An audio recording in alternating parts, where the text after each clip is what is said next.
London has to be one of the goofiest places to live, and if you don't believe me, then listen to this quote from actor Tim Curry. Quote, I'd heard about the play because I lived on Paddington Street, off Baker Street, and there was an old gym a few doors away. I saw Richard O'Brien in the street, and he said he'd just been to the gym to see if he could find a muscle man who could sing. I said, why do you need him to sing? And he told me that his musical was going to be done, and I should talk to Jim Sharman. He gave me the script, and I thought, boy, if this works, it's going to be a smash, said Curry. Streets named after fictional bears and men recruiting for musicals at their local gym? Goofy-ass city. But it's a suitably goofy origin for the Richard O'Brien penned 1973 musical, The Rocky Horror Show, perhaps best known for its cult classic film adaptation, 1975's The Rocky Horror Picture Show. Inspired by sci-fi and horror stories of the 1930s to 1950s, the musical is a broad and bizarre celebration of counterculture, glam rock, and sexual liberation. The stage play was a critical success, but its film adaptation was a notorious failure. Released in 1975, the film flopped and struggled to find an audience until 1976, where something strange began occurring at the Waverly Theater in New York City. 5 months into the film's run as a midnight movie at the Waverly, audience members began to shout at the film, and certain members would return on a weekly basis with new lines and bits to try out. Some of these lines have become staples of the now traditional Rocky Horror Picture Show theater showings, and the practice has expanded to include not just shouting at the big screen, but performing physical acts as well, including throwing things like toast and toilet paper, as well as dancing to the musical's instructional dance number. Written as a parody of dance songs of the era, the song has been kept alive by the cult status of the film and the simplicity of its intentionally stupid dance. Beyond the musical and film, this song also experienced brief success as a number 7 hit on the UK charts as an electric dance song by English pop singer Damian. I guess the people really do just want to do this dance again. That's right, we're talking Richard O'Brien's Time Warp on Cover Me. Let's do time warp again. Let's do time warp again. It's just a jump to the left.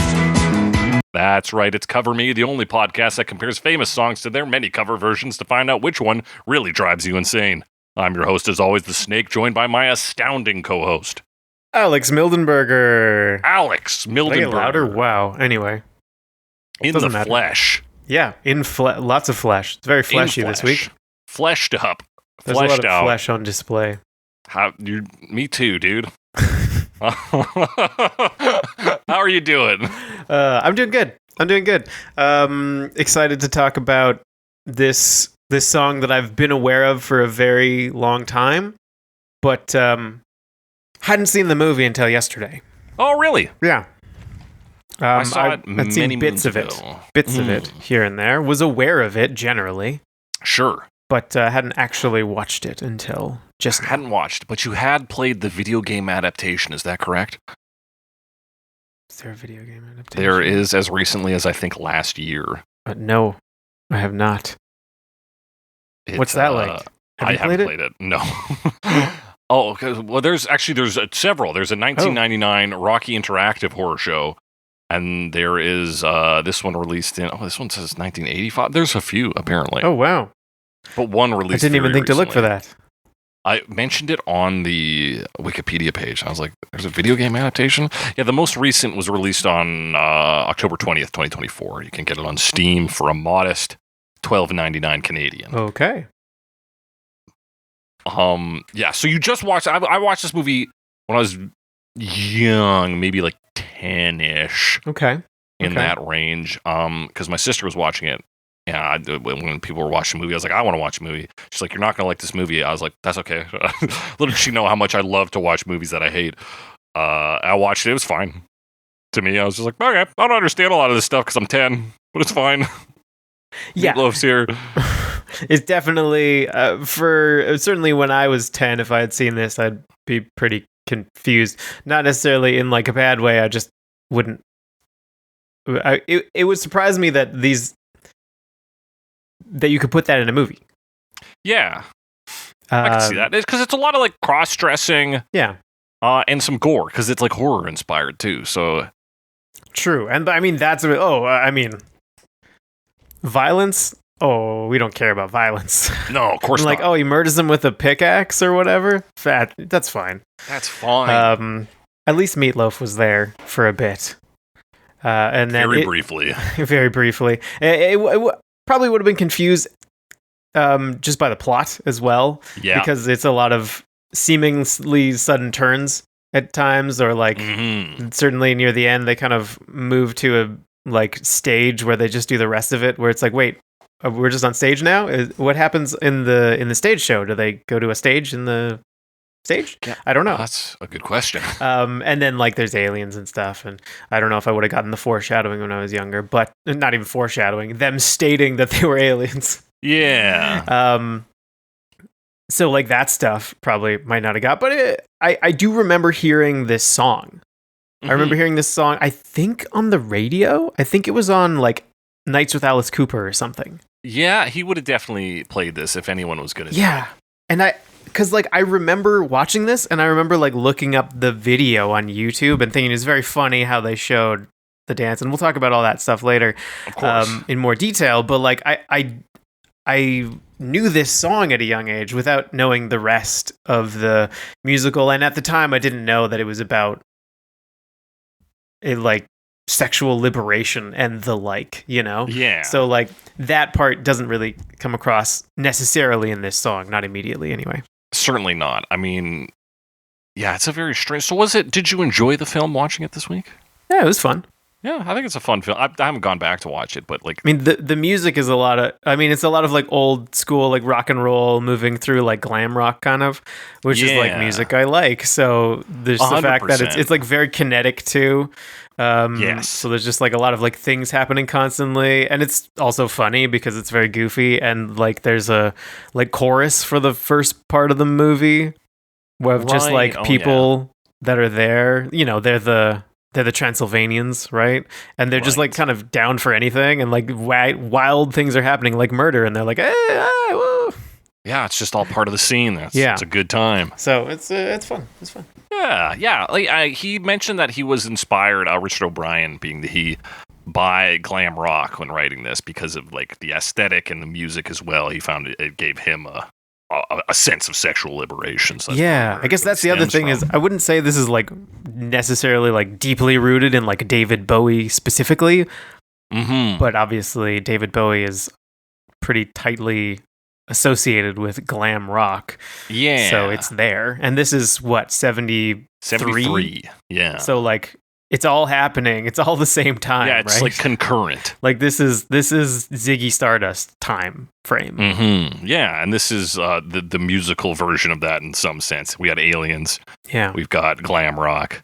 We got gender bending and all that. It's So it is like if not inspired by it, it's inspired by the same things perhaps that he was inspired by. Because David Bowie was a big fan of sci-fi at the very least. Of the Yes, 50s absolutely. and earlier.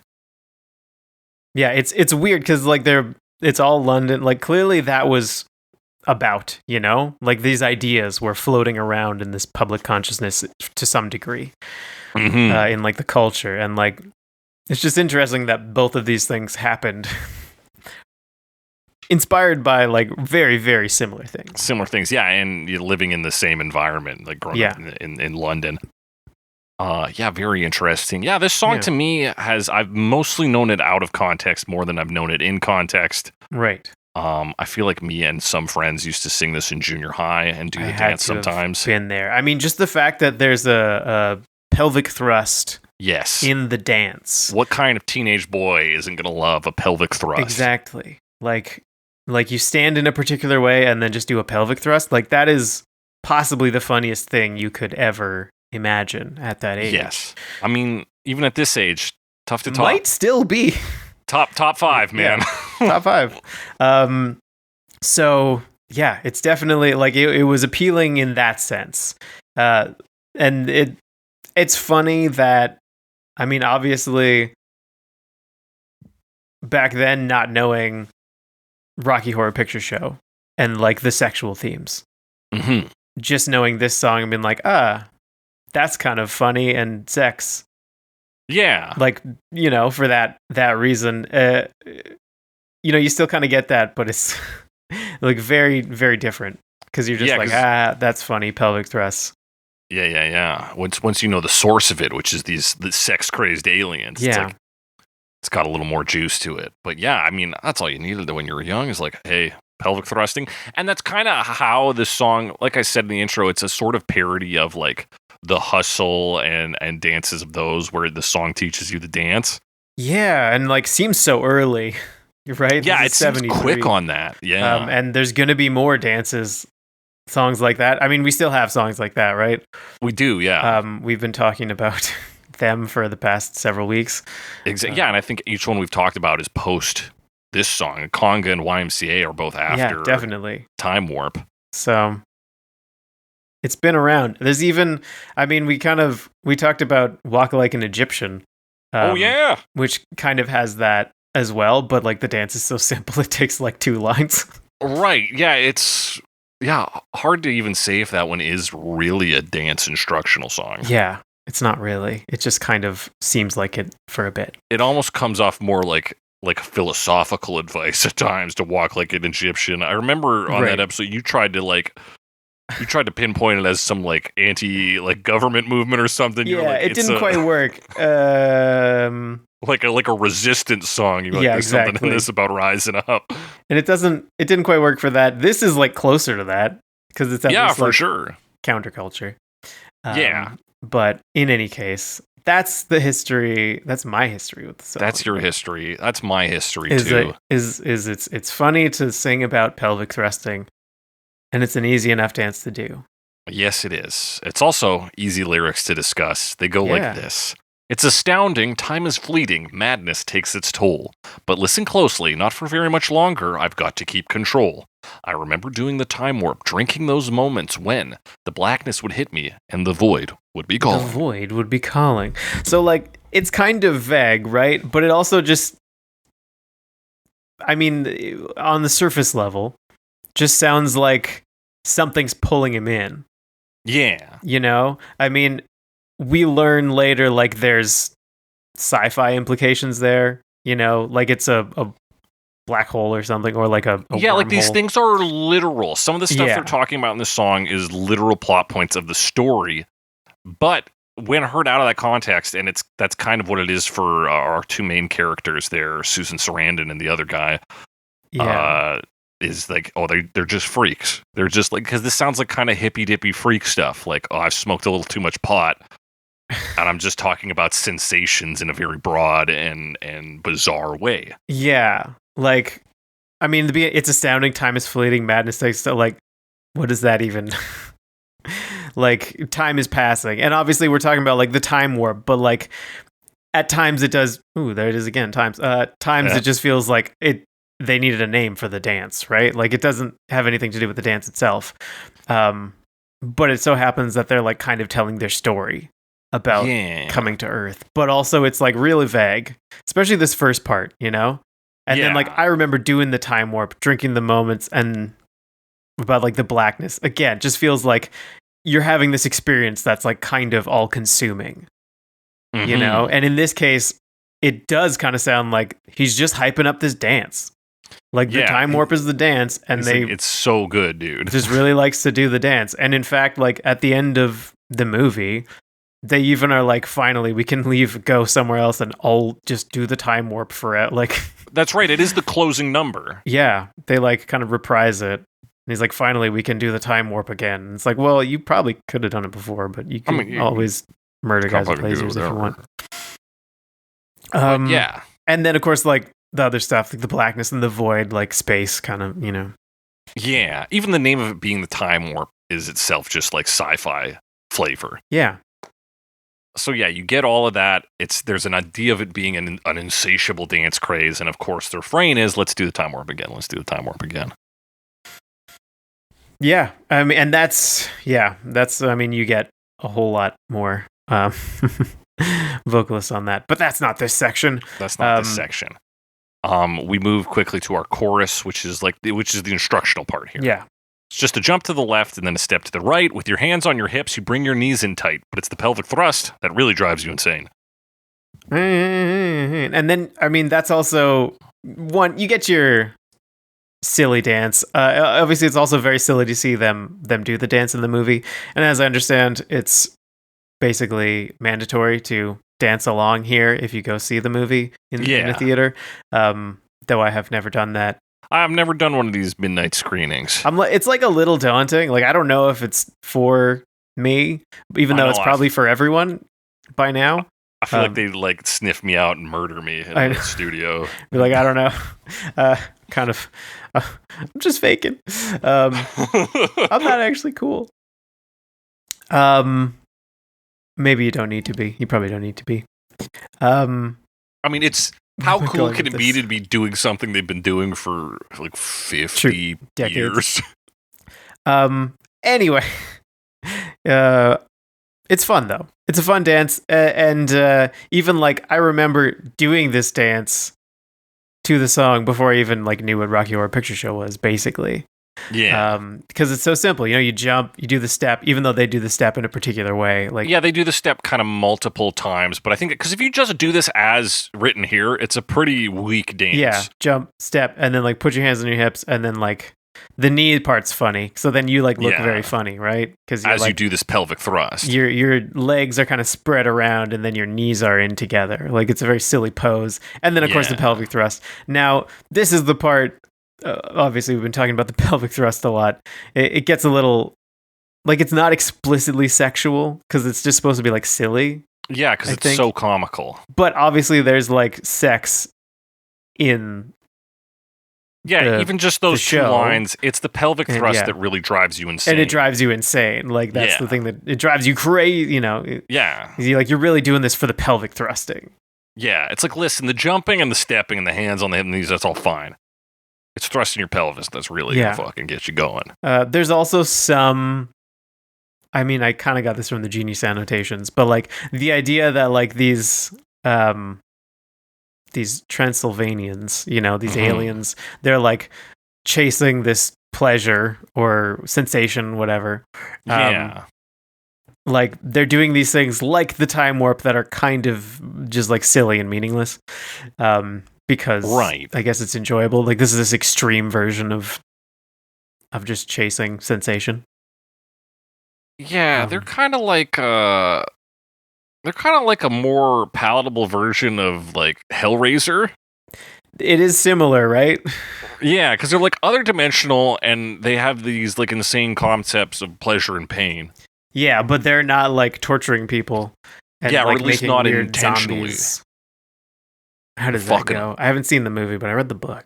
Okay, I've seen the movie. I haven't read the book. Pretty good movie. Yeah. I gotta watch that movie one day. Yeah, give it a watch. It's a good movie. But that's the coolest where like they have this like twisted perception of, like you said, like pain and pleasure and like sensation because they're so exposed to it. Yeah. An idea that, I mean, yeah, we still have that idea of like, don't overdo it, you know, in moderation. Oh yeah, dog. Or, you know, you'll need more or whatever. I mean, just think about how cooked all these kids' brains are from their damn phones. All these kids and their damn phones. That's what I'm saying. Seriously, like that's what I'm saying. I'm saying that's all I'm saying. You can very much overdo things, and yes, these guys are desensitized. Yeah, because of all that's the word. The fucking and space travel and dancing they're doing. Yeah, but and still, even in these conditions, the pelvic thrust will still drive you wild. That's what we're here for. Is in that thrusting. Case, why wouldn't you do the time warp again, right? After that, we get another refrain to the time warp again. Twice. Exactly. Twice. And then you get a little more story. Magenta comes in here. So before we had Riff Raff. Yes. And I guess Magenta was there as well a bit, but now they've kind of reversed. Yeah, and magenta. When we're looking at the original stage production, it feels more discreet in terms of who's singing which verse. Right. In the film, they share a little more on both. Right. Yeah, there's more of that. Because this is predominantly magenta, but in the film version, you do get Riff Raff. Yeah, and I mean, as I understand in the film, they also like change when the time warp happens. Yeah, it's bumped forward one song. Yeah, which is interesting. I don't fully know what to make of that, although I think Tim Curry is not present in. He's like he would be introduced already. Yeah. And I don't know. I haven't thought about it much. I only watched it last night, so I know you're you're not an expert, but I appreciate the effort you put in. But yes, what happens here? It's so dreamy. Oh, fantasy free me, so you can't see me. No, not at all. In another dimension, with voyeuristic intention, well secluded, I see all. With a bit of a mind flip, you're into the time slip, and nothing can ever be the same. You're spaced out on sensation, like you're under sedation. And that goes into the refrain from there. Let's do the time warp again. Yeah, it doesn't feel complete without that. So, like, again, without the context of the film, this does sound like hippy-dippy, druggy nonsense. It does, right? Like, it's not like there's dreams, there's like, I am held by reality kind of thing, and fantasy frees me, you know, like there's dimensions of existence or whatever. And we say voyeuristic because it's a bit, you know, provocative. Gets people going. Yes.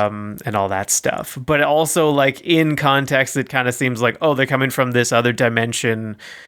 Again, very similar to like a Hellraiser thing. Like, there's another dimension of like sensation, and like they can kind of see through, and they need to use this like time slip or whatever to get through into to here. But they so their intention is kind of to get closer, and see what's really going on Earth. See how these people fuck. What is happening? Yeah. Are they in another dimension? Is it another planet? I don't know. Who knows? But yeah, so here they're talking about even the joy of watching sex, which is part of the sexual liberation thing. It's like, it's not just the doing it, although it's the pelvic thrust that'll drive you insane. Yeah. Watching it too fucking rules. These guys are nuts. They're freaks, Alex. Fried their brains. Yeah, they're doing mind flips. What kind of fucking hippie drug is that? Mind flip. You're into the time. A lot of good voices. A lot of good great voices on particularly this. Come in on. the movie. Yes. Probably, I assume, in the stage play as well. Yeah. But not originally, because, you know, it over time probably developed.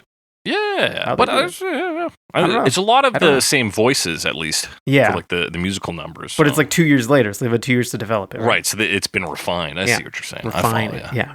But I don't know. Just speculating. I don't know, man. You're spaced out on sensation right now. Okay, I'm spaced out on sensation. Like you're under sedation. Yeah, great line delivery there. We'll talk more about it later. Let's do the time warp again. Yeah, let's do it. Verse 3, this is the character Columbia. What's your hot take on Columbia? She talks like Betty Boop. Yeah, she's got a Betty Boop voice.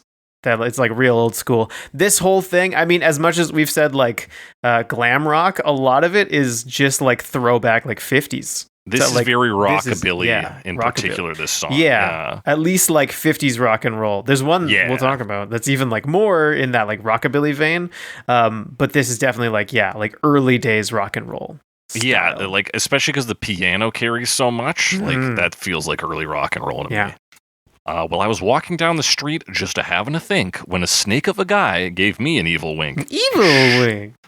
He shook me up. He took me by surprise. He had a pickup truck and the devil's eyes. He stared at me and I felt a change. Time meant nothing. Never would again. Never would again. Yeah, so this is the story of Columbia meeting Dr. Frank-N-Furter. That's right. Is Columbia human? You're asking the wrong man. I'm a little unclear on that. I think she might be. She might be. But yeah, I don't totally know. Because it sounds to me like she met up with them after the fact. Like she saw him. Oh yeah, he came by with a pickup truck. Like that seems like a human object. It does. But again, we don't know what the difference really is between these dimensions. That could be Transylvania. Yeah.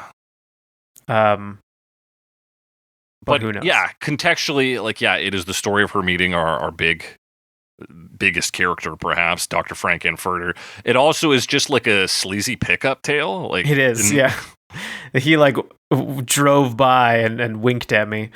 Yeah. And then of course the time warp happens, right? Like that's part of like the brain frying. Yeah, time meant nothing, never would again. Yeah. That could be a love line if this wasn't in of course, in Rocky Horror Picture Show, Rocky Horror Show. There's a note on here about how like time kind of seems to mean nothing in the castle in the movie, and like that is true. They're like it's the middle of the night, but then some shots make it look like there's sun shining through, and I was like, oh, it's morning, but then like it's still nighttime, and then they're like, it's dinner. Right. And then they eat dinner, and it's strange. Yeah. Are those gaffes, do you think, or is that meant to, again, like kind of unsettle us? If it's a gaff, then it's like the whole plot. It's not just like a light. It's like, okay, we all went to bed, and then we got up in the middle of the night because of a thing happened, and like it's still nighttime, but we're now gonna eat dinner. Like, yeah, it's all over. Yeah, I think it's because they're freaks, right? They're freaky people. They're freaky people. They're eating dinner at midnight. Time means nothing. Yeah, they do whatever they want, whenever they want. The bastards. The bastards. That's the song, though. That's all the unique parts. We get the chorus again. We learn how to do the time warp. We swear to ourselves that we will gather once again to do the time warp. Yes. Let's do the time warp again. Let's do the time warp. Again. What does this all sound like, though? Like we kind of said, 50s rock and roll.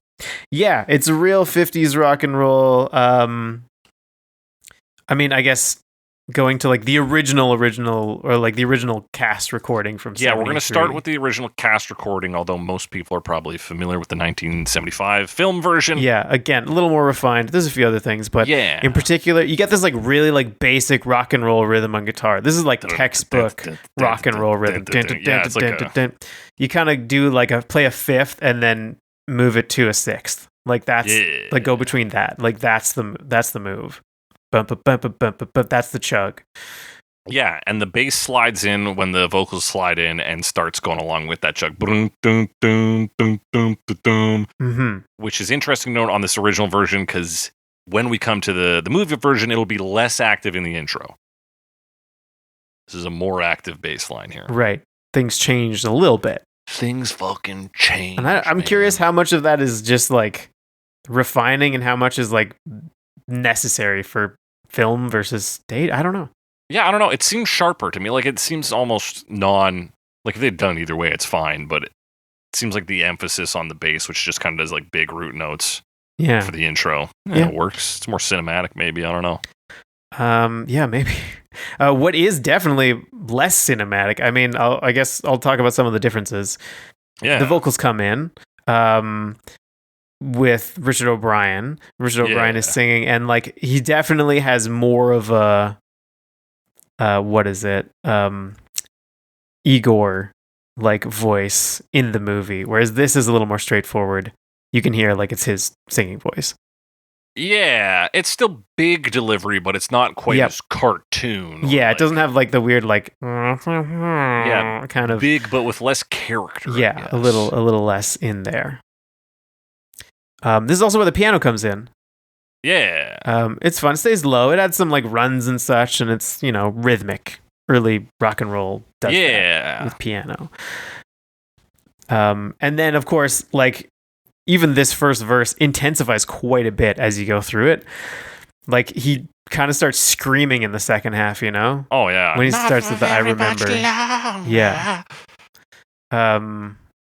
Yeah, not for very much longer. That's... Yeah, it doesn't take long. And then I do like, after Keep Control, really. That's where it like really breaks out. And then like there's a drum fill, and then the piano gets into that eighth note, like rhythm part that you were, I think, alluding to earlier. That's like where it really breaks out. Because, the first half is kind of intro, and then then it really starts. The instruments really fully support. Those drums are in full action. And then the keys are going. We drum roll to Let's Do the Time Warp Again. A very Muppety sounding choral arrangement. You got some of your lower down guys and you're like a bunch of goofballs. Yeah, there's like a real low bassy voice there, right? Yeah. So it does have a broader range of backing vocalist or choir or chorus than the film version does. The film version tends to shoot for the treble range. It does. And notably, like, we have a bassy guy here. Mm-hmm. They have a higher voice in this part of the film version. Like, there's that isn't present here. So I don't even know if it's a broader range. It's just the range is shifted lower here, Yeah, I can see that. But it's definitely like higher in like the film version really focuses on those higher ones. Yeah, Like it's very for sure. very up there, and I think it does a good job of keeping that energy really high on that version. Definitely. It's a very high energy part. Or it's a Not little that more it's diffuse low. here, I think. We get slowed down in the bassierness, I think, a little. It is interesting that they like get a few more years to work on it Yeah. and like fix it up a bit, and like it's just like very similar but like punchier and stronger Yeah. generally. I guess the other note about here, I mean, how they sing it, it's very like accented. Let's do time warp. I do like where they like seem to accent the syllables, but then like you kind of skip the again, the first syllable in The again. emphasis is on the second one there. Yeah, so like you really lose that like war, whoop, and rupa. Urpa. Yeah. Yeah, But yeah. anyway, And then we get into our chorus. We get our very so on the stage version. He's singing, but he's very like, it's just a jump to the left. right. And then when we Jump come to to the left. the film version, it's actually just like a dude talk. Yeah, and they like pause, and he's like pause. pulls down a thingy. Yeah, the little, what do you call that? I don't know what you call that. It's like it's a map, like how those pull down like maps. a roll but them it's- up poster. but it's not a map. So One of I those. don't know. I forget what they're called. They might still use them in classrooms. Probably not. I mean, I'm sure they're still in some older ones, but yeah. I don't know. Yeah. But It's all yeah, and that one- phones these days. Just he kids just- on their phones. It's kids on their phones. their I don't damn know what that phones. character voice is, but I love it. It's good to have. I hope this character Glad. sticks around. Yeah, so we hit that. He sings his little part. And then, so it's a juxtaposition here in the chorus, folks, of the stiffness of our, what's called the criminologist in the film version. Yeah. I think just the narrator in the stage play or something. Yeah. I don't know. Apparently the name came into place with the film, so I don't fucking know what he was. Okay. Yeah, I don't know what character this is. Presumably a narrator of some kind. Presumably a narrator. So he's very stiff, and then you've got our gaggle of freaks going, and then a step to the right. Yeah, that's their call and response. It's Yeah. fun. Just for a bit though. Mm-hmm. Because then he does like 2 lines, and then the chorus just takes over, and they do the Yeah. whole thing. The Transylvanians, Right, after you bring your yeah. knees in tight, it's the pelvic thrust. Yeah, exactly. And I mean, they've been driven insane. They're insatiable. They can't Yeah. stop. You can't say, stop and it's now, the not- pelvic thrusts. Right. They got to Yeah, keep going. We can't have a fucking professor talking to us about how the pelvic thrust is rad. Yeah, that's all Transylvanians. Yeah. Yeah. So then we move back into the second verse. Back into the Yes. verse for the second verse. It's the full on like rock part from verse 1. The vocalist Yeah. is different, but mostly Very, the same. like I guess like a terrestrial Transylvanian accent. Yeah, exactly. What do I like about this? 2 things that are trills: a rolled R Mm-hmm. and the piano trills are nice in this section. So just big fan of those. Yeah, you can hear it. Are there any other like big notable things going on? Like the refrain that plays after this. There's a refrain and then into the next verse, which is kind Yeah. of like almost a bridge. It's a different one. I was walking down the street, just having a thing. It's not dreaming. Yeah, it is a change up from the other It's a ones. different melody, so it does feel like it's a bridge or just a different section kind of thing. Yeah, it's worth noting yeah. at the end of verse 2 here in the original stage production. Okay. We miss out on what's like maybe one of my favorite like stings in the film version, the under sedation line, which is fucking blasted in the film version, and this Yeah. one's just it's just part of the rest of the verse. Like it sounds the same as everything else. They really punch that in the film version. Yeah, it's sedated, Yeah, if you will, in this version. Yeah. It is fun because, like, I do like when he slips into his like rock and roll voice because he doesn't always have it, but every once in a while he's like, yeah. Yeah, he does. Yeah, like the really cool rock voice. It's funny because he is like a fucking ghoulish looking Igor man. Yeah. So then you hear this like front man. He like voice come out belts of and him. you're like, oh. Yeah, like, holy shit. Oh. Okay, I thought he was gonna keep doing the Igor voice. Yeah. Yeah. But yeah, we hit the our Columbia doing her like bridge style verse, the sort of change up verse. The Betty Boop thing. I was fucking down the street. Can't Very do it. I can't do that squeaky. voice. It's too much. Yeah, I'm starting to sound like a Banjo Kazooie character. Oh my gosh. What happens here? The piano's really going. Yeah, piano's giving her And up in that high range. I mean, it's true of the whole thing is like 12-bar blues, right? Yeah. Like that's the progression. I just noticed it more here, but it's the whole song. Yeah. Dun, dun, dun, dun, dun. But yeah, this is the like fun breakout part where like you do the piano jumps up an octave and it's so that's what's happening here. And then we do the sax. Yeah, we got saxophone in here. We got the 12-bar booze, some boogie woogie guitar. It's we're really boogieing. Yeah, we do our collection of outros. Yeah. Yeah, outros. And like the only other thing I noticed, like the chorus, the next chorus, they do the call and response again, but like the narrator guy is like a bit more into it. He's loose, Yeah, he's getting a little loose, but he still only gets the 2 lines, so it's not that That's much. right. Hey, but I mean, the time warp naturally loosens you up.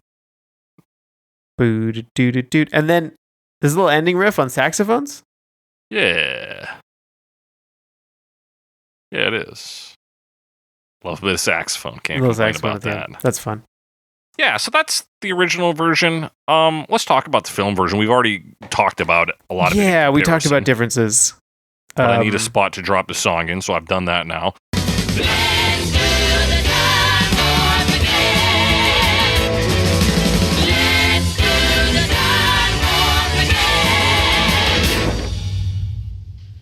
It's just a jump to the left.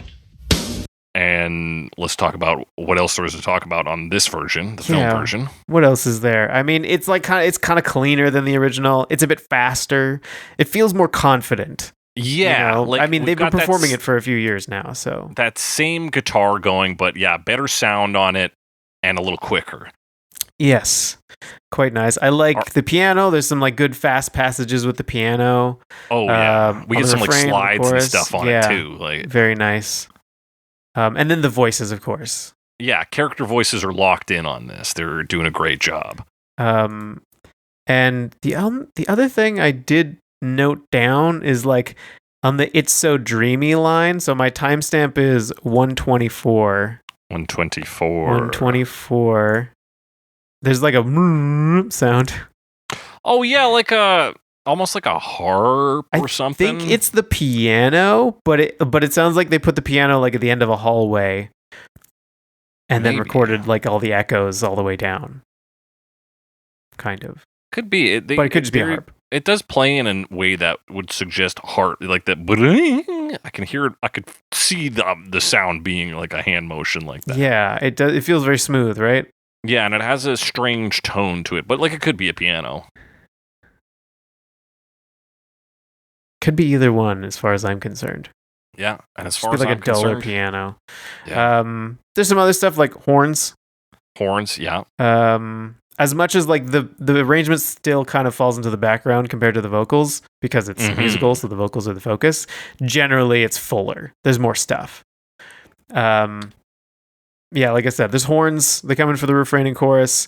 They don't really get a riff, but like they play along. The chorus is just bigger on this in general. You got the horns, you got that higher range. Yeah. It's just punched a lot harder. Yeah, exactly. Is there other stuff? Obviously, we already mentioned this. The criminologist is like audibly in a different place, like a different room. It sounds like that. He sounds like an old 50s, like reel to reel or something. Yeah, and just like the sound is different. His lines versus everyone else's. It's just a jump to the left. And then I already mentioned the high voice on the refrain instead of the very low voice. Yeah. And then in the second verse, like adds that back and forth, like we were talking about, how like it doesn't, like it punches the under sedation line. Riff Raff gets a few lines where he didn't before. That's right. So yeah, it's stuff like that, like little changes that make it feel a little better, or at least more like the movie version, which this is. which is this is. Yeah, and it's fuller, bigger, which you expect from a movie version, and a little polished, which you expect after having worked with the song for 2 years. Yeah. So is it the better version? Like, I think so, just by right of like how progress works. I think so. Yeah, it's just more refined, right? Yeah. But what does this scene look like in the movie? Mostly a bunch of people dancing is the answer. Yeah, I mean, it starts like they go into this castle, and like this happens real fast. I wasn't expecting it to happen so quickly because they're just like, "Hey, where are we? Can we use your phone?" And he's like, "Song." Like, Yeah. like So they he's jump messing right with into this, this clock that is also a casket, yeah. which looks cool as hell.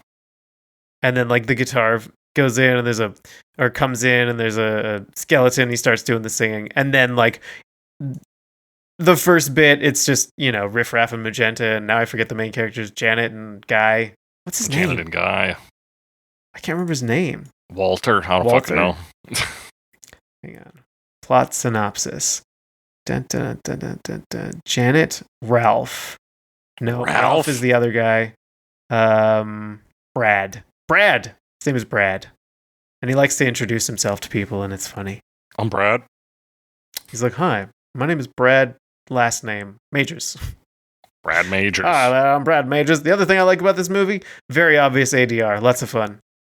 Love a good obvious ADR. Especially right in that first scene. Anyway. Where are we going with this? So right. they're sexually harassing these two. Yeah, they're accosting them around this like foyer area. Yeah, sort of slowly guiding them to this big ballroom where everybody's time warping. Yeah. Which is very different aesthetically from the like classic haunted mansion look of the front area. We go from a room where there's a cheetah with a snake around it and a bunch of like old wood furniture into just like a big ballroom with people wearing freaky sunglasses. There's like a pirate headband one person's wearing. Oh, it's all kinds of stuff. All sorts of shit. Everybody's Freaky dressed in sunglasses. suits, but with like bejazzlement and accessories. Yeah, and are party hats. they tuxedos? You might call those tuxedos. Some of them are. Alex. I don't know if all of them are, but anyway. So it's a black tie event. Yeah. We do the cut to our criminologist who shows you the dance on the paper, the wallpaper. Whatever the fuck that thing's called. Big pull down thingy. Yeah. And they continue in this area for a while, really, using the area. There's a lot of like moving around, jumping on things, holding onto things, hiding behind things. Yeah. They when they do the pelvic thrust the first time, they form a circle to pelvic thrust at each other. Do. And it is just great. Yeah, they're feeding each other snacks. There's flags and things to imply that maybe this is an international buffet of some sorts. Right. What's her name? Columbia comes in. She's in like glammed out in like gold tuxedo. Yeah, you're kind of like gold showman kind of outfit with a golden top hat. She's sitting on a jukebox. Yeah. Yeah, everybody's dancing again. Our boys, Janet and Brad try to get out, but before they try to do that, there is a extended tap dancing segment. Yep, extended tap dancing, lots of fun, pretty neat. Yeah, everyone's dancing, and they're like, "We got to get out of here," but they can't get out of there. But they can't get out. But everybody's having a blast. They'll probably sing this later. They all die at the end, though. They all fall. Yeah, down. they all fall down, and they're like, "We should leave then." And then they do, or they try. But they try. Tim Curry shows up. Okay. Tim Curry shows up. That's the video. That's the video. That's what the original song sounds like and its film version. But we got to talk about covers after this short break. We're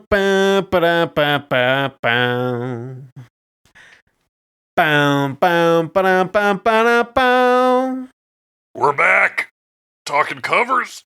We are. Hit song Time Warp, starting in the year 1986 with Damian. Let's do the time warp again.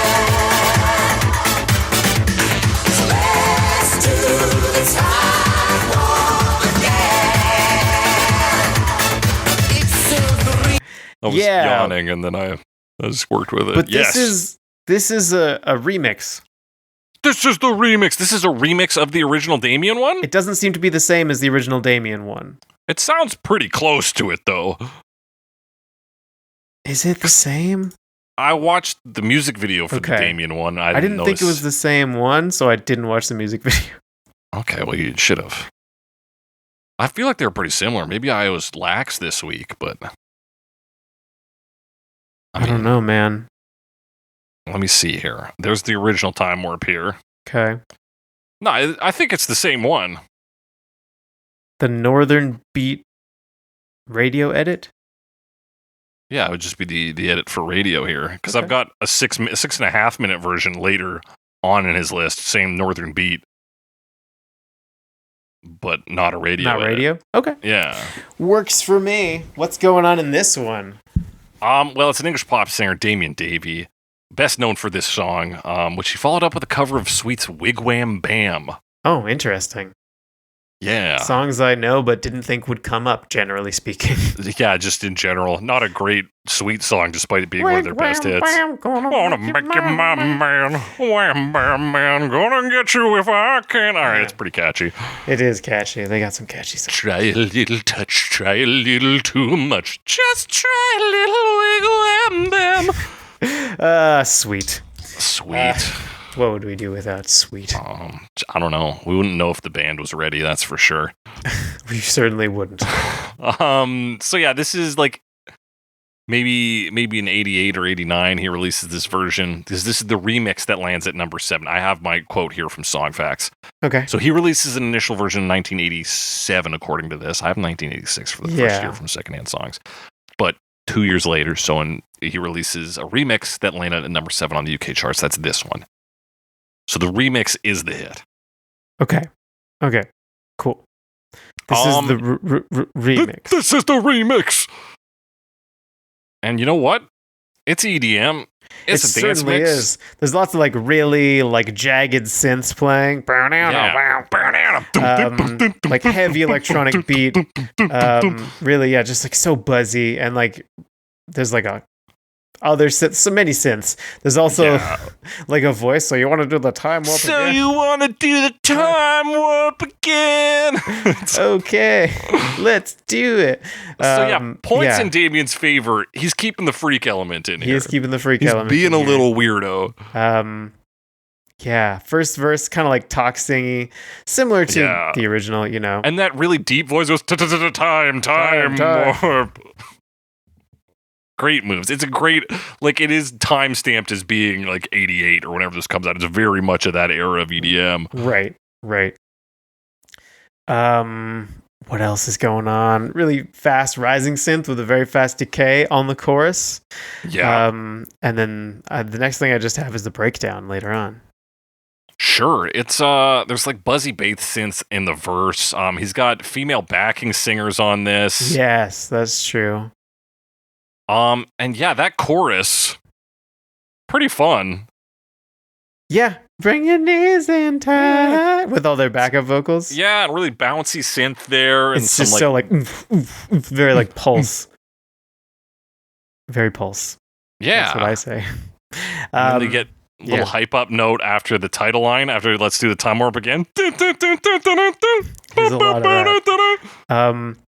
It also cuts out some of the later parts of the verse. Like he never does the I remember doing the time warp part. Yeah. Right into the chorus. So it does like skip those later parts in the We've verses. chopped it up. Just get the important parts in here. Right, We got to and then get just- to the time warp. You do have to get to the refrain and the chorus for yeah. sure. They only do 2 verses. Yeah. But that's fine. Just notes on structure. That's fine. That's fine. Um, Yep. Structure But yeah, notes. lots of synths on this one. You're creating this like kind of intertwining rhythm. It feels slower. I don't think it's that much slower, but it is a bit slower. It is slower, but still carries that energy. Because it's like there's like double time synths doing like dum bum ba dum ba dum bum ba dum, you know, all that stuff. And you can kind yeah. of feel how like hefty it is in the chorus, Mhm. but like that's also where like it's hitting harder. So you get like you're still pumped up by it, even though it's not moving at the sort of rip roaring rock and roll pace of the original. Yeah, it's like it's pulse pounding, you know? Yes. It's really hitting that beat with the Yeah, synth and we everything. get some beautiful samples around like 225. I don't know if this is from the movie. Give yourself over to absolute pleasure. I don't think it is. Time warp, time warp. Time warp. Yeah, I don't think that's in the movie. It's the classic form of EDM where you like sample some like old sci-fi movie no one's ever heard of. Right. Or yeah, I don't know. I don't know what that voice is. I don't know, but it's in there. Time warp. And yeah, that one too. That could just be like a hype up DJ. That's just Damian. Time warp, time warp. Yeah. But I mean that's this one. That's this one. I was prepared to dislike this. It fucking rips, I think. I think it's actually fun. very good. And the music video is pretty fun too. I know you didn't watch it, Alex, but he's in like I saw clown bits makeup. of it. It's very like New Romantics outfits. Yeah, new romantic outfits. So yeah, like a very Kind of like mime white face paint with like painted on lips and like sunglasses in very colorful costumes. Yeah, I was like, what the hell is this? Balatro? Look at all these clowns. Look at these clowns. What is this, Boy George? I don't know. Yeah, what is this? The circus? Circus. Yeah. Who is again, this? Doo-Doo the clown? It's got the like Bowie influence, you know. For sure, yeah. For sure. That's your new romance movement. in Exactly. general, Like yeah. entirely. So you missed him dancing with people in the streets. it's mostly dancing with people in the streets. Some of them are professional dancers. Some of them are children who are confused. They're confused children. And some of them are confused adults too. Yeah, I see a confused adult here. But I do love that they participate with him and he he will teach them the little dance. And then they do it and he's just on the streets as a weird clown. And then other times he's up on the roof with his two backing singers and they dance there. Yes. Or they're in front of a live audience doing it. Yeah, there's some shots like from the audience as Yeah. if filmed on a cell phone, which would not have been possible. Would be impossible. But man, if you look at like 116, we cut to him dancing with two kids. The kid on our right, totally into it. The kid who it zooms in on, fucking confused. Yep. And it zooms in on his face and he's like, what? Zooms right in on him as he's like, yeah. Oh, bad timing. Yeah, that's a fun music video. It mostly just him dancing in different scenes. Yeah, he chases a couple of old businessmen because they like run from him, but then they do the dance with him. All right. Well, I'm glad. And we do in this, did that. you're right that there may be different cuts because this maybe we get an extended time with that dude, the time warp guy. Oh, yes. He's got a rap. There's a rap in. I didn't watch the video. You didn't watch the video, dude. So Where's it the starts rap? at 2:36. Okay. It's the most like 80s rap you can have. Wow. And it's describing a dance. Put your right hand up above your head and your left hand up. They're like, put your right hand up. Also your left hand. Yeah. What So is the yeah, line? incredible dance sensation, fun music video, fun version. Let's move to the future, the far Please, distant let's. year of 1994 to talk about Boppin' B. Boppin' B. Let's do the time warp again. Let's do the time warp again. Just a jump to the left. And then a step to the right. So Boppin' B, we haven't talked about them before, but what we have talked about is German rockabilly groups, Yes. because this seems to be a legitimate movement, and they are part of it. I can't remember the name of the group we did talk about, even though we covered them recently. Oh. But I'm blanking on their names, but like they're like German and they play this kind like very like American style music, you know? It's supposed to be Elvis at the latest, but like 50s rock plus Right. country rockabilly. Yeah, rockabilly. I'm totally blanking on what the group is called though. Me too. I feel like we've talked about multiple from this style. There was Yeah, also that's true. the just general like country in like the Netherlands and other like weird European regions. Yeah, that you we'll get this from Germany and the Netherlands, and it's odd. It's odd, But yeah, it's we're novel. And they always have, their accents. They're like German accents. It's fun. Yeah. So we open real acoustic on this one. It's very... Yeah, it is, because it's like the acoustic strumming right off the bat. Yeah. And then like the talk singing for the first verse. And then like pretty soon the bass comes in, the snare comes in. And then like it breaks out into like this full rockabilly, like twangy. Yeah, that real twangy guitar. Yeah, 50s style. But now they have the Billy in addition to the rock. Yeah. So much twang on that guitar. So much twang, dude. It's mostly just doing like country, like twangy licks. But yeah, I mean, that's kind of the style of the song. It's really fun. Is it? Yeah, like the kind of hootenanny country is a good feel for it. Because it's supposed to have a party feel. Like that country guitar is, I think, carrying a lot of the energy and the style in this. It seems to be. It's also like... I don't know. There's that. There's like the group singing because that's where the party comes in. There's a lot of that. Yes. That's true. Obviously, you have to have that on the timer, or you don't have to, but certainly if you're doing this sort of a performance. Yeah. Unfortunately, I guess one of the biggest problems with this version is that they don't properly instruct you on how to do the dance. They don't. They don't know the lyrics. They don't know how to do the dance. Yeah. So they tell you to bring your knees inside and lift your pelvis up. Yeah, lift your pelvis up. And will your body do the same? Is it will? I thought it was let your body do the same. Oh, maybe let your body do the same. I heard it as a question. They really don't fucking know. Yeah. Maybe. I don't know. Yeah, so I think it's let your body do the same. Let your body do the same.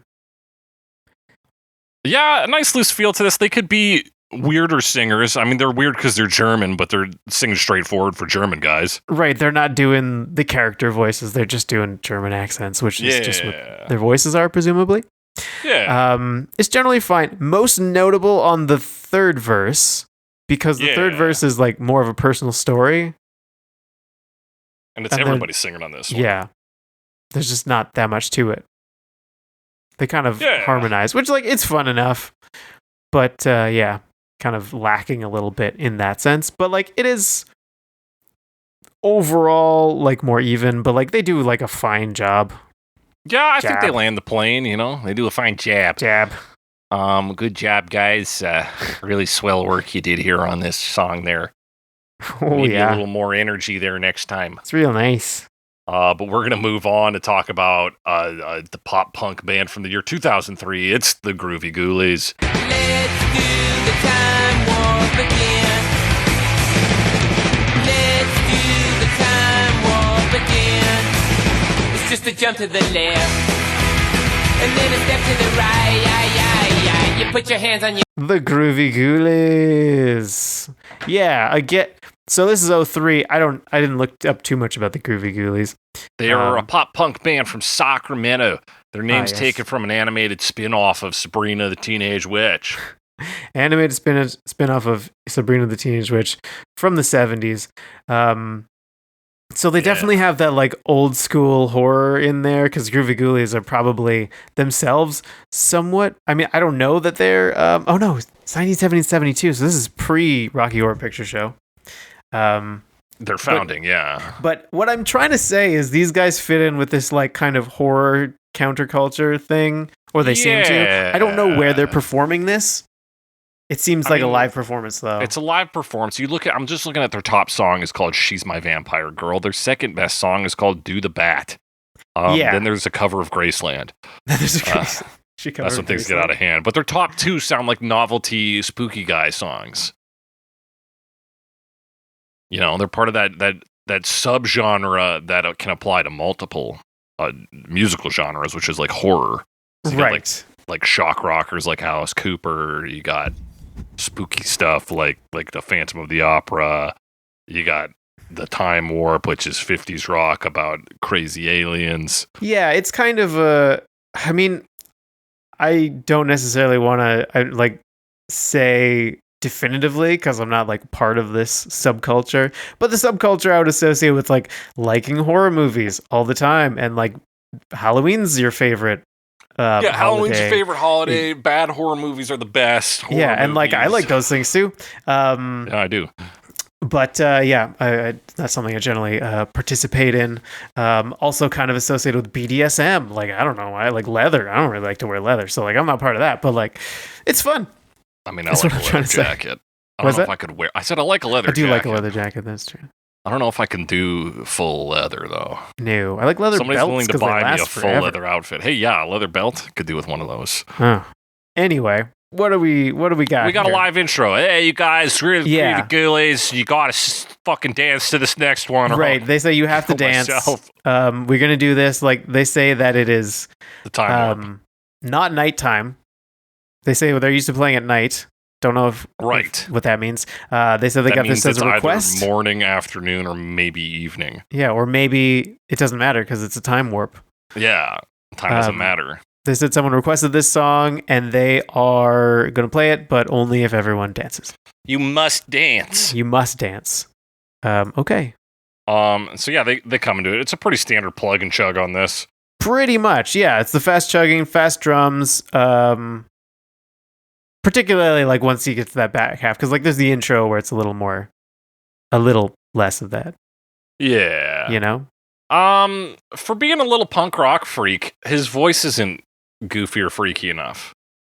It's a little bit like that's a crowd, man. You know, it's a little bit. Yeah, of that. He's got that. That's just how he sings, though. But he's not like playing around with the words or anything. He's doing it. What is a very straight delivery for him. He's not doing like a real like new wave thing. Yeah, he's not hamming it up, or a musical theater thing for that matter. Yeah. Oh yeah, that's true. Yeah.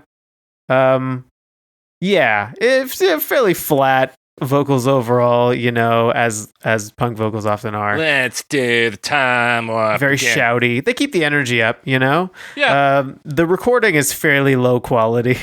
Sure, yeah. But this is a live recording of a punk band, so like, yeah. Yeah, it's about what you'd expect. But like reasonably like solid version. I think it makes sense in the style. I'm not surprised by this. It's not like much of an adaptation necessarily. No, it's pretty straightforward. But it also sounds like maybe they got a request and were like, we can do 12-bar blues. Yeah, I mean, if they did this like off the bat, because like we said about the original, it's a straightforward rock and roll rhythm guitar. You throw some emphasis beats on there on the drums, and you can hammer through it pretty quick.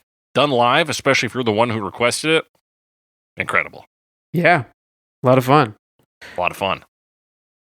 But yeah, it doesn't. This one didn't really move the meter for me much. Just it exists. In terms of live versions, I think I'm more fan of this next one, year 2005, Doctor and the Medics. Let's do the time hop again. Just a jump to the left, and then a step to the right. With your hands on your hips now, honey. And bring Doctor and the Medics. Yeah, so this is a group that was like around for a while. They're kind of, I mean, like they're a glam rock group basically. Yeah, formed in 81.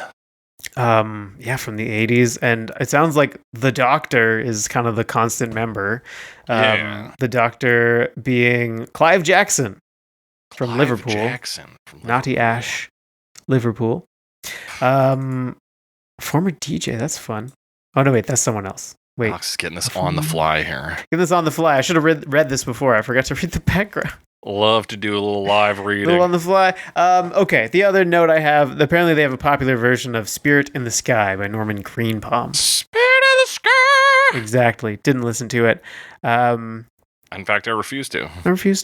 Yeah. I don't do religious rock, bro. Especially not when it's fake. Yeah. Fucking fake. Wait, why is it fake?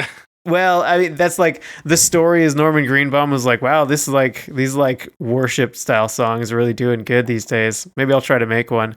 So he did, and then it just like paid royalties so he could live the rest of his life. Basically. Wait, I'm back in on this now. I'm gonna listen to that's Spirit the story. in the Sky. I think he's like Jewish or something. I'm not sure. Hell yeah. But like he was like not specifically Christian / religious, and he was like, maybe I'll try to do one of these, and then he did, and then it became like a huge hit, and he's like, oh, okay. He was inspired to write the song after watching Porter Wagoner singing a gospel song on TV. Greenbaum said, I thought, yeah, I could do that. I wrote the words in 15 minutes. God damn. I know. No, Spirit in the Sky is good. Yeah, no, I'm down with that song, honestly. I'm down Just to clown. joking before. Yeah, Norman Greenbaum, interesting guy. Because he did that, and like, did he do anything else? I don't know. He was Jewish, by the way. He was Jewish, yeah. According to Wikipedia. And like, yeah, I don't know any other Norman Greenbaum songs, but that's his one where he's like, maybe I could do that. And then he did, and it's still played on the radio. Way to go, it's in Rock Band. Hell yeah, it is. That's the first place I heard it.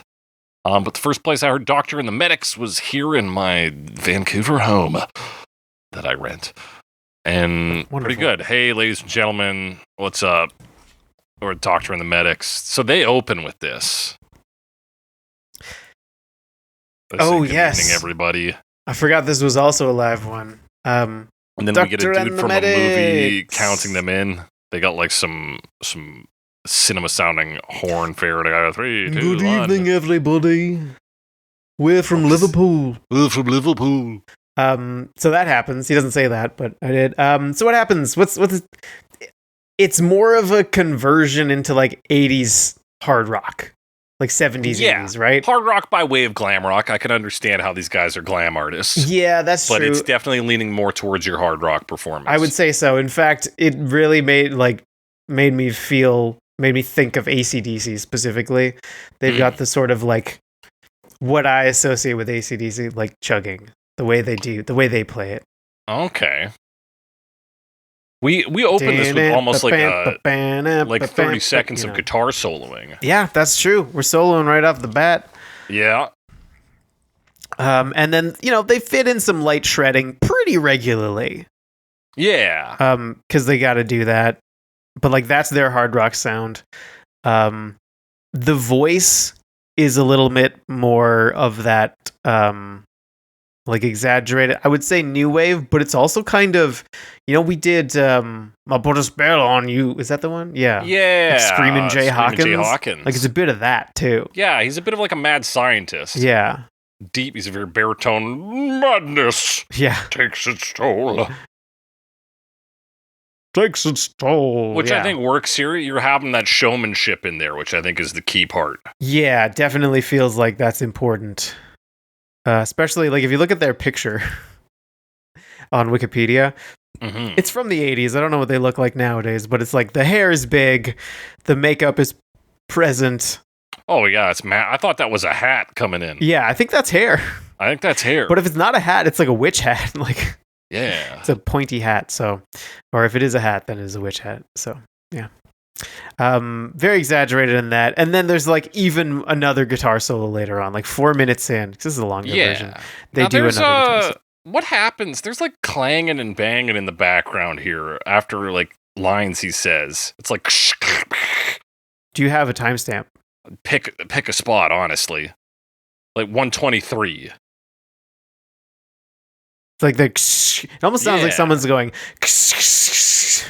Yeah, and it happens kind of at random parts at the end of his lines. It's very strange. Yeah, is it people just like making weird sounds into microphones? It kind of sounds like that, or like that, or somebody's got like a metal sheet. Yeah, it's a thunderstorm, or whatever. Yeah, I don't know. It just sounds like noise. Yeah, it's weird noise. Yeah. He's got female backing vocalists. They're kind of more your new wave detached vocals. They sound a little metallic as well. Sure. Not as in like they sound like of the genre metal, but like they sound like the material metal. Yeah. The resource. Right. Just like the one that's making the sound. Yeah, just like the fucking metal sheet somebody's got in there. Yeah. I guess the other thing about structure, the lead vocalist, presumably the Doctor, he covers really all of the lyrics. Even like the backups do join in on parts that would be like the chorus, right, in the original, the Transylvanians, but like he keeps going the whole time. Right. Is there anything to say about that? I don't know. He doesn't seem to want to stop singing. He's the doctor. He's the doctor. Okay, the rest of them are just medics. There's a difference. Yeah, I don't want to call him selfish, but like maybe. Maybe, yeah, he's chewing up all the space. Could be. We do get sort of David Bowie style backing vocals around 133, 134. Is like his own voice doing backups kind of thing? I don't know. It's that one going, oh. Yeah. Oh. I don't think that's him. No, it's not. It's not. But I hear that. That's really David Bowie style, It's which a is, of course, glam little rock. David Bowie. Yep. There's glam. There's glam. It's very glam. But you're right. He does, even in the call and response, he's doing the call and response. Yeah. He does both parts. What I'm saying is he's a selfish lover. That's what I'm trying to say. I think you might be correct. Sorry, Clive. Sorry, Clive. Good solo, though. I like the guitar solo on this. But yeah, like it's glammy. It's, like I said, kind of AC/DC. And I mean, they're probably not the ones that originated these things, but it is who I associate with some of these sounds. Right. So that's what I'm hearing. I always associate AC/DC with the voice, though. True. You know. It does not sound like an AC/DC voice. Yeah. It is not either of AC/DC's vocalists. No, certainly not. Of which I'm surprised that two dudes sound like. They sound fairly similar. Yeah. Yeah. But I guess that's what happens when you're the best of friends. Yeah. Just like these guys from I know, Denton, but, Texas. I mean, I agree with that because I know what happened with like Peter Gabriel and Phil Collins to a degree, but they actually recruited a different guy that they didn't know. It wasn't, yeah. Anyway, that's my understanding. Anyway, let's not get into AC/DC right now. Let's get out of AC/DC. Get out of AC/DC and into the Holophonics. In Again. 2014.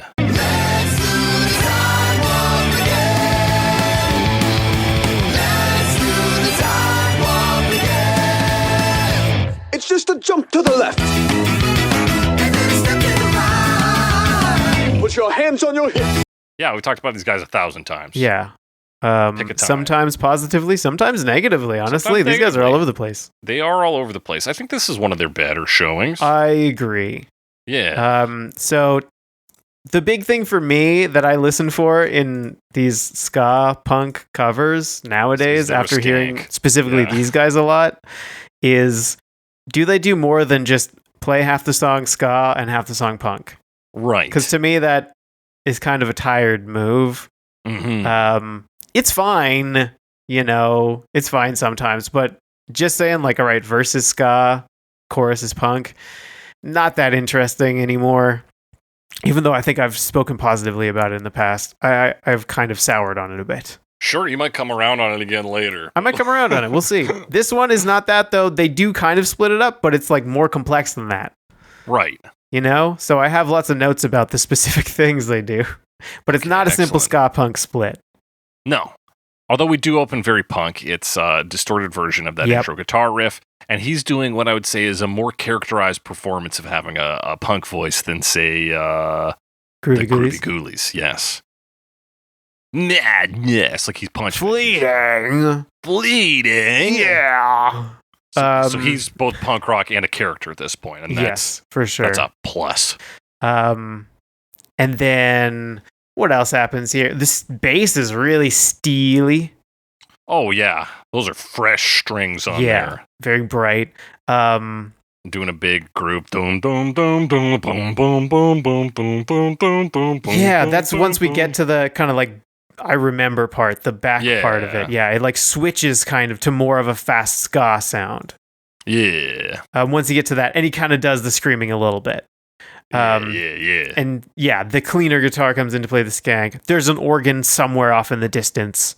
Yes. And yeah, the walking bass line, like you said. So that's kind of their second part. So now we've started with punk, we've moved into ska, and then it kind of moves into the refrain, and it's a bit of a different like balance of them.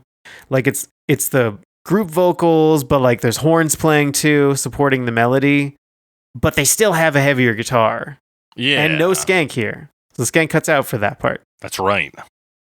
Which makes sense because it's like the timing doesn't really work with the skank. No. Certainly not in this part. You're right. And then from there we move into the chorus, which is like just vocals to then ska to just vocals and then ska. but then you get this guitar coming in around the 1 minute mark. Oh Which is yeah, real rock and roll, yeah. the like higher guitar part on the pelvic high thrust screeching, line. yeah, on the pelvic thrust. That's a fun guitar part. I like that, doubling the that. vocals. And then once it moves into the next verse, this is kind of like our established verse, not our intro verse. Right. More chugging. The bass is more constant because it's kind of spread out on the first one. And then like the horns play a little riff. That's right. And there's another voice. Yeah, there's a another different singer on this one. Yeah, smoother vocals. Yeah. Just sounds like someone singing. Maybe not the best voice, but like it's not like punk distorted vocals. Yeah, it's leaning more towards like the pop of punk, where it's a little whinier. Yeah. Oh, that's true. And I just hear that because they do a trade off on the lines on Mind Flip, Time Slip. Yeah, you got to do the trade off. Yeah, and so you can really hear them really differentiate the voices there. And they take, I think, the third verse entirely. Yeah. On that voice. And oh man, the walking bass line on the third verse is pretty fast. Dude. Oh yeah, it's just like a surf rock. I've known how to do that walking bass line for 1,000 years. Well, it's fun. Classic. Yeah. And of course, that's when you really get that 12-bar blues sound. Yep. Good stuff. Yeah, they go back into the chorus and refrain with all that, and then they have like a big long power down sound right at the end. Yeah, which was present on the film version. We didn't really talk about that, but yeah, there is this like power down or like a cassette tape unspooling, something going wrong. Like it slows down. Yeah. Yeah, I thought this one was solid. Much more solid than Groovie Ghoulies, I thought, especially in like the punk style. And even like probably one of the more solid ska versions we've heard in recent memory. Yeah, it goes quick. It knows what it's doing, and it sounds good. Is there anything else going on? Nope, that's it. That's what I got. That's it. So let's talk about VoicePlay and Ashley Diane in the year 2023. Let's do the time warp again. It's just a jump to the left. Whoa, to the left and then a step to the right. Put your hands on your hips. Roll your hips. You bring your knees inside. The last one. They're an a cappella group. Yep. I didn't notice the other person. I thought they were. They don't. But if you look at the cover art and if you watch their music video, it does specifically say featuring Ashley Diane. Ashley it does Diane. too. Now, who Ashley Diane is? Can you tell me who that is? No. Sounds like singer. just a name. I mean, I can see them in the video. Yeah, you can see them in the video. It's I think fairly obvious who Ashley Diane is. Yeah. To me. It's not one of the dudes. Yeah. The odd person out. Yeah. So do you think seemingly. So this one is a cappella, and it's one of the more a cappellas we've talked about. There's no backing instruments. But there is, I think there's no way this dude can sing. The first bass dude here, it doesn't sound real, right? Doesn't sound real. Like he's obviously very low. It's a neat voice trick to do like this voice on the low voice. Yeah. But the bass always sounds a little digitally, like it's not the first time that sounded like that in a cappella. So I was wondering, is that just because like to do that you have to be really quiet, so they have to crank the amplification on his part and it sounds funny? Maybe. Or is it just because all of their voices are kind of processed because it's just modern production and it's more noticeable on the lower voice? I don't know. I was kind of wondering about that myself, but it doesn't sound real. Yeah, it sounds fake. Yeah. We see him do it in the music video as well, which is just a fucking cell phone short style video. Yeah. And I know he's lip syncing, but he sure doesn't move his mouth a lot. Yeah. It doesn't look like he's exerting any effort to do it. No, it doesn't. You see him doing the like boom, boom, boom, boom, boom, boom. Yeah, you see him because he's mumbling the bass line too. And that seems like kind of perfunctory in the video as well. Yeah, I honestly don't know. And like he could be doing bass and they could be like still shifting him down an octave or something. Yeah. Because it does also kind of sound like it could be like an octave shift. Yeah. So they're not using real instruments in any way, but they are definitely. I feel like it has to be. They're doing heavy processing It seems like it, right? on at least their bass end. I don't know. It's an odd sound. Anyway, that does seem to be going on. Yeah, As ever, I don't have a whole lot to say about the actual acapella singing. it's fine. It's fine. The beatboxing seems a little faster than, again, maybe humanly possible. I don't know. Yeah, we've maybe digital. It sounds like a real mouth doing it, but digitally assisted, maybe similar to the bass line. Which I guess is always true of recordings. Like, the thing I always hear about, like, oh, this is a modern recording, and there's like 50 tracks, and they've taken like 2 seconds from all of them, kind of thing. Right. And it's like, we just took the best parts from all of them, and like, that's how it works. And that's fine. Whatever. That's how recording works. Yeah, you could do that. We talked about John Lennon's Working Class Hero, which was 2 takes stitched together. Right. And like, that happens. You could do that. It's just way easier to do now. Yeah. So you can be excessive. Right. And like, you can visualize it too, because it's all just like in whatever Pro Tools or whatever. Yeah. But yeah, it's kind of weird. Maybe they just don't hide it as well. Maybe it's just a production issue. Maybe. I don't know. But like, also watching the video, obviously they're not singing live because it's a cell phone video. Yeah. And like, they're not mic'd up. A cell phone video with picture-in-picture in it. Yeah, exactly. To show the dance. Can't be live. So like, we know it's not. But yeah, maybe it's just that they like aren't hiding it very well. And they're like kind of pretending to do the things that are maybe not possible, but it's a little ambiguous because I don't even know. But yeah, it does seem too low. Yeah. Everything has an insane, like, I don't want to say polish because that implies like that they did a good job. Right. But like a sanding off of human elements to the point unnaturalness, where like, an uncanny valley quality. Yeah. So that is probably the biggest knock against this one. Yeah. Although, like, I am not opposed to the concept of the deep voice doing the lines it does, because it's kind of fun to hear him like, Yeah. But it does sound like pitched down, which is pitched down. fine. I get, like, I'm not really opposed to that necessarily, like, do a pitched down voice.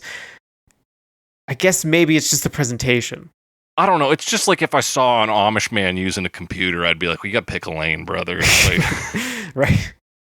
Like, it feels like, it does feel, I mean, maybe let's talk about genre aesthetics versus values again. Like, is the value, like, to me, the value of acapella is the natural voice singing. yes. Is that fair? I don't know. Is this a different thing? I don't know. But when I see it like this, I'm like, it feels like you're cheating.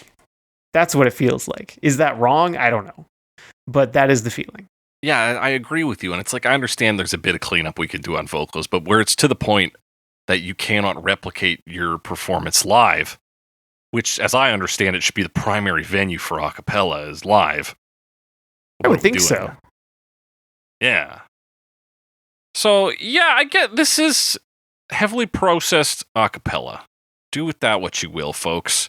The music video is them in like a mall or something. They sing at the camera, they dance to it. Yeah. Let's get into our final verdicts. Yeah. That's the video. Is there anything else ahead? No. We got 3 categories today: the worst version, the best version, and the most alien version. Ooh. Alex, what's the worst version of this? What's the worst version of this? I mean, it feels too easy to just give it to VoicePlay. Right. But I did think all the other ones had more merit. Let me remind myself what Boppin B sounded like. Like rockabilly. Oh yeah, rockabilly. I think, yeah, I mean, I'm going to give it to VoicePlay we talked about them so much. I don't like to give it to acapella just because it's acapella. I know I don't always love acapella, but like, this one feels particularly... sounded natural, I might have ranked it higher. Because like you said, conceptually having the bass guy do his bass moments was good. I thought so. It sounded kind of cool. And he, like, they even drop it when they're doing the Columbia verse. Like, he gets to do the last, like, never would again. It's like, yeah, that's good. That's a fun little punchline in music. So there's good ideas in there, but I do think the synthetic execution of acapella goes against my morals. So I'm going to agree with you. I'm going to give worst to Time Warp by Voice. But honestly, I didn't think Groovie Ghoulies did that good a job either. I don't think they were great, man. I could have just as easily given it to them, but Yeah. I dislike acapella, so that edged it out. Yeah. But what's the best, Alex? The best version today. I mean, there were also some reasonably solid ones. I think I got to give it to Holophonics, though. I liked their approach. They sounded like they were having a lot of fun with it. I don't always love Holophonics, but, you know, maybe just because I've specifically been speaking against some of theirs lately, and this one improved on a lot of the things that I was specifically talking about. It gets bumped up a bit, but I liked the way they did it. And it is, we're never watching these artists in chronological order.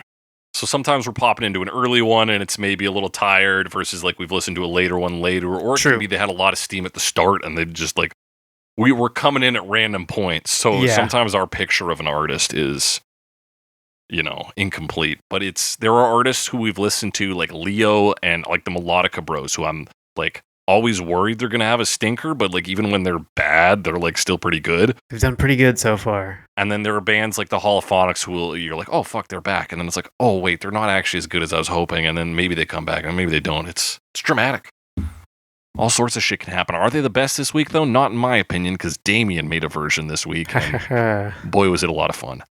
I think, like, even trying not to count the music video in my verdict, but knowing it exists and is also fun and bizarre. Like, he caught the weirdo vibe of this. He did the dance version of 1988. He's got the weird rap verse that only exists in the music video that I didn't even know about. It's weird and fun, and I think a perfect tribute to this song. But Alex, which one's for the aliens? Which one is E.T. taken back home? Oh, which one is E.T. taken back home? I mean, I was leaning towards Damian for this one for sure. I think that's a solid pick. Because, but you know what? No, I don't think it's. I think what the aliens need are they need a broad swath of exposure. For sure. And I think where they're going to get that is Boppin B. How did I know you were going to pick that? It's a little German, it's a little American, and it's just those two things. Yeah, cultural sample. It's at least two things. Well, yeah, you get a little rock and roll and country. You get rockabilly, so you got four things. True, that's like 3 to 4 things. 3 to 4 things, plus all the words in there, but you get that in every version. Like, hey. They do all have words. They all got words. I'm going to give it to Doctor and the Medics, because I think their glam rock roots, the degrees of separation from space, it's like the quickest leap. You just go one, you know? Like space stuff, glam rock, they're pretty much side by side. So why wouldn't the aliens like Doctor and the Medics? They should. Yeah, they should. They've got the sci-fi thing going on. They've got the sci-fi thing going on. And we've got going on is the finishing of our final verdicts, which means it's time for you to chime in. Tell us your similar or different opinions. Hit us up on the app Blue Sky, at Snakey Me, at Some Alex Wise Guy. Send us your comments, questions, concerns, suggestions for future episodes. You can also email those to us at covermepod@gmail.com. Talk to us there. Be sure to rate and review us. We're on all the apps. We're on Apple Podcasts. We're on Podurama, Pocket Cast, Podbean, Spotify. We're everywhere. We're everywhere. Churro. Churro? Is that what you said? No, I said we sure are. Sure are. We're also on Churro. If that's a podcast app, we're on it. And if it's not, get on it. Just use one R to spell churro. There's no way anyone's taking that. That's a sure thing. Tell your friends, family, neighbors, and loved ones about us, what you can really do this week to get the word out there. I think I've already told you to do like an instructional dance, unfortunately. That would have been a real simple one to do this week. Start midnight showings of Cover Me at your local theater or basement and create weird rituals. I've probably also already told you to do this too. It feels like something I've done. This week, freestyle it, guys. Just do what you want. You know what? You know what you're doing. You've been doing this marketing thing longer than I have. Yeah. Get it done. Do the time this week again. Yeah. Do a thing you did again. Listen to last week's episode. Yeah. Talk about sensations. Talk to your friends. Tell them about Cover Me. That does it for today's episode of Cover Me. And as we always say on Cover Me, with a bit of a mind flip, you're into Cover Me, and nothing can ever be the same again.